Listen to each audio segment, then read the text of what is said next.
Good morning, students. Today we will do worksheet number 16 and second part of the poem Geography lesson. In the last worksheet, you read a poem about the perspective of a man who sees the city from above seated in a jet plane. Name the man whose perspective we read in the last worksheet's stanzas. T.S. Eliot, Rabindranath Tagore, Zulfikar Ghosh और Ted हक्स। Last worksheet में हमने geography lesson जो poem है हमारी, हमने किसके perspective के बारे में हमने पढ़ा है। वो जब जेट प्लेन से नीचे सिटी को देखते हैं तो उनको कैसी लगती है, उन्हें किसने डिस्क्राइब किया गया है। ये आप नेम्स फाइंड आउट करिए तो आपको याद आ गया होगा। तो जो पोएम हमारी है किसने लिखी है, जुल्फिकार घोष ने। Now let's read the remaining poem and see what happens when we will go much higher. तो अभी तक आपने पढ़ा कि पोइट जब 1 माइल चले जाते हैं, एक या 10 फीट हाइट पर जब चले जाते हैं तो वहाँ से अर्थ उनको या सिटीज़ उनको कैसे दिखाई देते हैं। आप देखते हैं जब वो थोड़ा सा और हाइट पर जाते हैं तो वहाँ से उनको क्या दिखाई देता है। When the jet rose 6 miles high, it was clear the earth was round and that it had more sea than land. But it was difficult to understand that the men on the earth found causes to hate each other, to build walls across cities, and to kill from the height. It was not clear why. जब jet 6 miles की height पर जाता है तो ये clear था, वहाँ से जब अर्थ को देखा जाए तो ये क्लियर था कि ये राउंड है, गोल है। और it had more sea than land, भूमि की बजाय सी सागर, महासागर इस पे ज़्यादा है, पानी ज़्यादा है।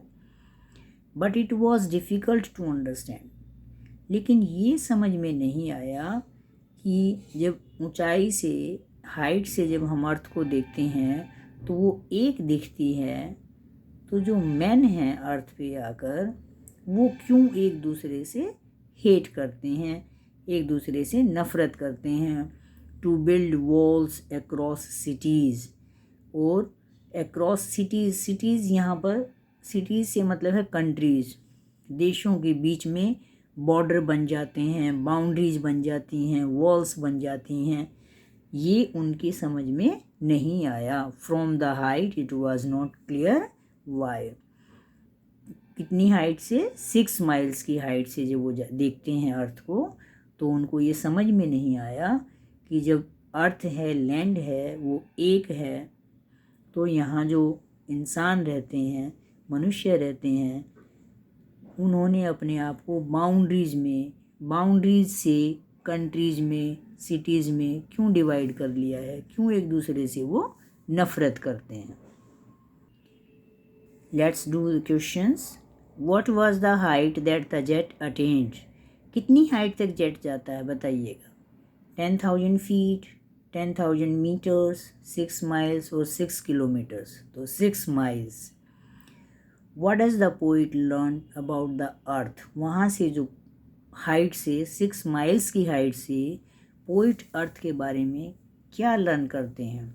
That the earth was round, that the earth had boundaries, that the earth had no land, that the earth was entirely made of water. तो यहाँ पर B1 विल बी अप्रोप्रिएट। यहाँ पर A तो अप्रोप्रिएट है कि अर्थ वॉज राउंड, कि जो पृथ्वी है वो गोल है, लेकिन इसके साथ साथ क्या है, वो डिवाइडेड भी है। So question number 3, what is a threat to the logic of geography. ये ज्योग्राफी है, जो अर्थ है हमारा, उसको किससे थ्रेट है, किससे खतरा है।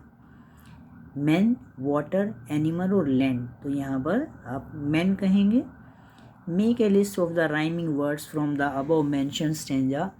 For example, high, why. तो आप इसमें राइमिंग वर्ड्स देख सकते हैं। जैसे हाई का एग्जाम्पल के लिए बताया गया है, हाई वाई। तो राउंड सेकंड लाइन में है राउंड, उसके नीचे आप देखेंगे फिफ्थ लाइन में फाउंड। तो लैंड, स्टैंड।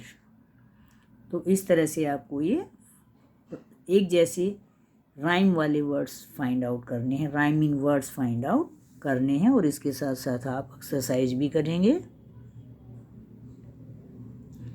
होपफुली आपको समझ में आ गया होगा। Question number last is question number 5. State one thing that become clear and not one thing that remains unclear to the poet. अब वो कौन सी चीज़ है, कौन सी बात है जो पोइट को क्लियर हो जाती है, और कौन सी बात है जो पोइट को अनक्लियर हो जाती है, समझ में ही नहीं आता है, बताइए। पोइट को क्या क्लियर हो जाता है हाइट से कि भाई अर्थ जो है वो राउंड है, लैंड कम है बट वो एक ही है।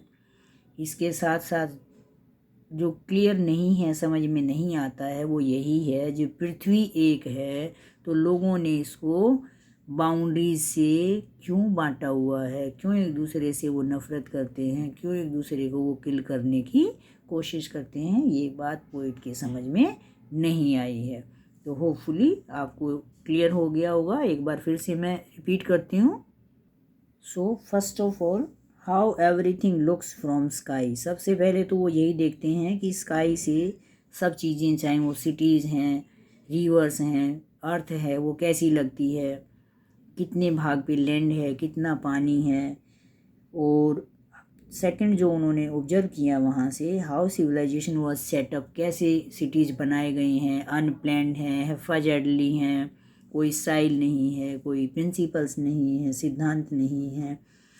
और थर्ड वन उन्होंने देखा कि जो पृथ्वी एक है, why people hate each other when he sees the cities from jet, the cities are not well planned.